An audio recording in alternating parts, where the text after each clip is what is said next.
Hi hello Shabbat shalom praise the Lord. मैं तुम्हारा anchor Kumar Tirupati तुम सबका स्वागत करना चाहता हूं इस खास बिब्लिकल इंटरव्यू में जिसका नाम है आमना सामना। కొల్తగడా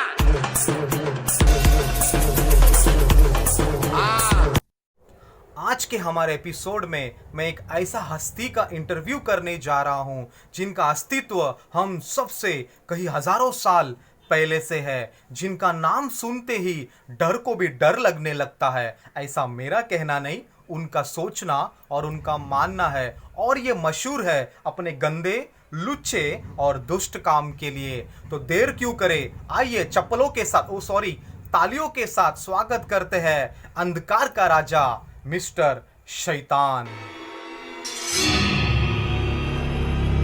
चलिए शुरू करते हैं।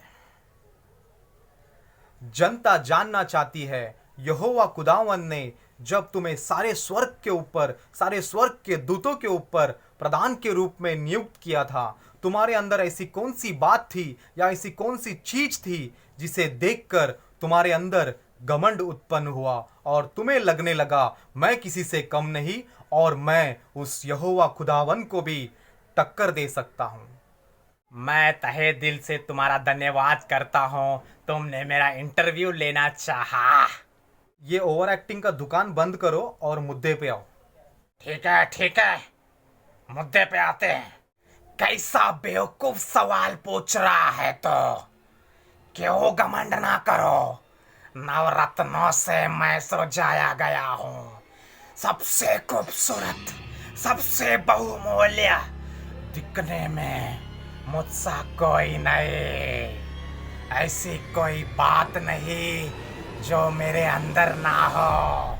हर चिन्ह चमत्कार मैं कर सकता हूँ, हर वो बात जो खुदा कर सकता है, यहोवा कर सकता है, मैं भी कर सकता हूँ। मेरे कंठ से निकलने वाली गीतों पर सारा स्वर्ग झूम उठता था।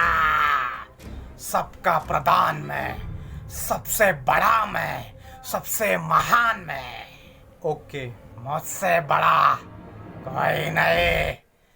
क्या सवाल है ये? तुम्हारा दुश्मनी यहोवा खुदावन से है क्योंकि उन्होंने तुम्हें स्वर्ग से लात मारकर नीचे गिराया, परंतु तुम अपना बदला इंसानों से लेने लगे हो।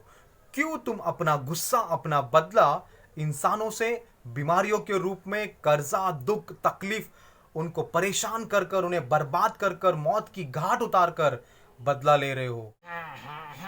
दुश्मन खुदा है परंतु दुश्मनी इंसान से ले रहे हो। क्यों ना नफरत करो, जो मैं नवरत्नों से सजाया गया और ये इंसान जो मिट्टी से सजाया गया इंसान मेरे सिंहासन पर बैठेगा, वो आराधना करेगा। मेरा आराधना वो छीन लिया है, मेरा सिंहासन उसने छीन लिया है। ये मिट्टी से बनाया हुआ, फालतू मिट्टी से बनाया हुआ ये इंसान मेरा स्थान को छीना है और वो खुदावन मुझसे ज्यादा इससे प्रेम करता है। मैं बर्दाश्त नहीं कर सकता। मैं एक एक को नाश करूंगा, एक एक को बर्बाद करूंगा, खत्म कर दूंगा। मेरे साथ ये लोग भी नरक में होंगे, नरक में जलेंगे, तड़पेंगे, तब मुझे खुशी मिलेगी। जहां पर मैं तड़पूंगा मेरे साथ ये भी तड़पना चाहिए, क्योंकि मेरा स्थान इन्होंने छीना है। मैं किसी को नहीं छोड़ूंगा। ओके, ऐसे ऐसे बीमारियों को लाऊंगा, ऐसे ऐसे तकलीफों को लाऊंगा, कर्जे में डुबा दूंगा, एक्सीडेंट कराऊंगा, इन्हें निचोड़ दूंगा, इनका आत्मा को निचोड़ूंगा, इनके शरीर को तोड़ूंगा, इनके प्राण को मेरे कब्जे में लूंगा, पूरा बर्बाद कर दूंगा। सॉरी मैं ऐसा कह रहा हूं, तुम शैतान कम बंगार बाटली वाला ज्यादा लग रहे हो। ठीक है। हमारी जनता ये बात भी जानना चाहती है, एदेन के बगीचे में जब तुम सर्प का रूप लेकर हव्वा के पास गए, क्यों तुम्हें सर्प का ही रूप लेना पड़ा और तुमने आदाम को छोड़कर हव्वा के पास ही क्यों गए? तुम दोनों के बीच में ऐसी क्या बातें हुई? तुमने कैसे उन्हें क्या बोलकर उन्हें फंसाया ताकि आखिर में उनको फल खाना ही पड़ा? उस बारे में, उस पल के बारे में कुछ बातों को हमारे दर्शकों के लिए आप शेयर कर सकते हो? अरे बड़ा मजेदार किस्सा पूछा है। ऐसे कुछ प्रश्नों को पूछ जो दिल को ठंडक मिले। वो दिन तो बड़ा अद्भुत दिन था मेरे लिए। मैं एदन बगीचे के बाहर बैठा रहा और सोच रहा था ये इंसान को कैसे बर्बाद करो। और उसी वक्त मेरे ये शातिर दिमाग में एक ख्याल आया। मैंने एक सर्प को अंदर जाते हुए देखा। मैं उसके पास गया, उससे बुलाया, उसके अंदर प्रवेश किया और रेंगता हुआ चला गया हव्वा के पास, जो एक पेड़ के नीचे यहाँ वहाँ के टहल रहे थे। मैं उसके पास गया और उसको अपने बातों में ऐसा फुसलाया, ये ऐसा बातों को मरोड़ दिया।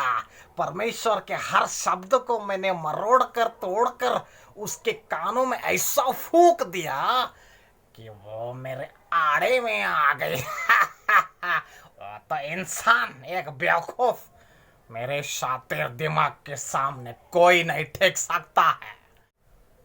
अच्छा, मैंने कहा ये फल तो खाएगी तो अवश्य नहीं मरेगी।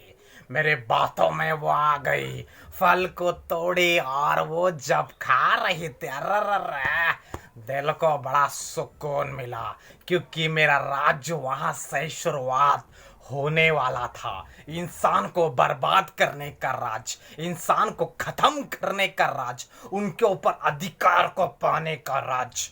और मेरे हर चीज के ऊपर मैंने सफल पाई है। मैंने हव्वा को अपने जाल में फंसाया।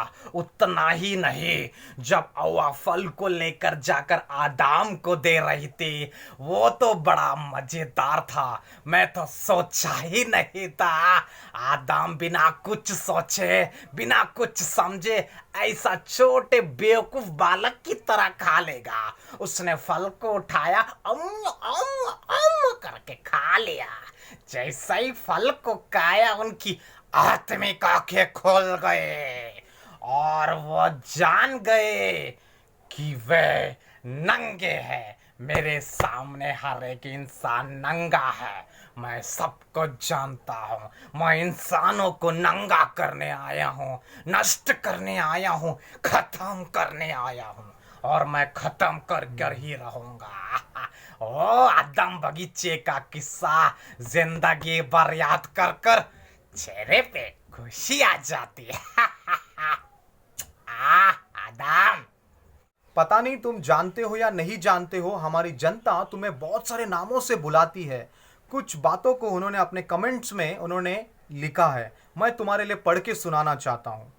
उन्होंने, किसी ने कहा है कि ये लुच्चा है, झूठा है, मक्कार है, झूठ का सरदार, कमीना, दुष्ट, नीच। ऐसे सब नामों को जब सुनते हो तो तुम्हें कैसा लगता है? हमारी जनता जानना चाहती है। ये सब सुन के मुझे एक मिनट, सुनो सुनो सुनो, ये कमेंट तो बड़ा मज़ेदार है। किसी ने लिखा है कि शैतान तो एक दूध वाला भैया है, जैसा दूध वाला भैया दूध में पानी मिलाता है, उसी रीति से शैतान भी जो है परमेश्वर के वचन में अपना फालतू चीजें मिलाता है। ऐसा सब। तुम्हारा रिएक्शन क्या होता है जब लोग ऐसा सब बोलते हैं? मुझे लगता है ये सब मेरे फैंस और जो मेरे फॉलोअर्स हैं मुझे बड़े प्यार से बुलाते हैं। अरे बड़ी खुशी मिलती है सुनकर। हाँ, जो मैं हूँ तो हूँ ना, उसे तो कोई बदल नहीं सकता। अच्छा लगता है, बोलते रहिए, अच्छा लगता है।